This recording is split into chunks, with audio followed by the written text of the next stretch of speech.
Кыргызстанда үйлөнүү үлпөт менен тойлор болбой калса эмне болот?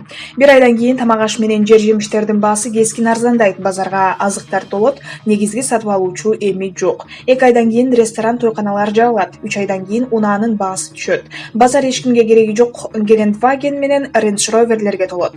Жарым жылдан кийин аялдар акыры өзүнө пайдалуу жана керектүү оокаттар менен алектене башташат.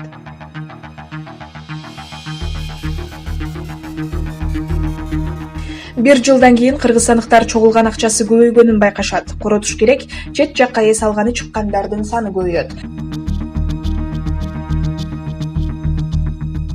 1,5 жылдан кийин товарлардын сапаты жакшырат, адамдардын талап кылуусу жогорулайт. Анткени алар бирөөнүн үлпөтүнө белек эмес, өздөрүнө сатып ала башташты. 2 жылдан кийин экономикада көзгө көрүнөрлүк көтөрүлүү болгону байкалат. Үлпөт индустриясындагы бизнесмендер бизнестин экономикага жана калкка пайдалуу башка түрлөрүн ачышат.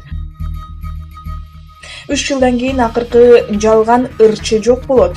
5 жылдан кийин ишкер аялдардын саны көбөйөт. 10 жылдан кийин ажырашуулардын саны рекорддук төмөнкү белгиге жетет. Эч ким мактануу иретиндеги никеге барбай калды. 50 жылдан кийин ата-энелер балдарына болбогон жомокторду айтып беришет. Илгери ушундай бир иш-чаралар болгонун, аякка такыр эле тааныбаган адамын конокко чакырганын жана үй жайын 20 жылга бирөөгө коюп кредит алганын, эң башкысы той качан жана тойго барыш керек деген сөздөр жоголот.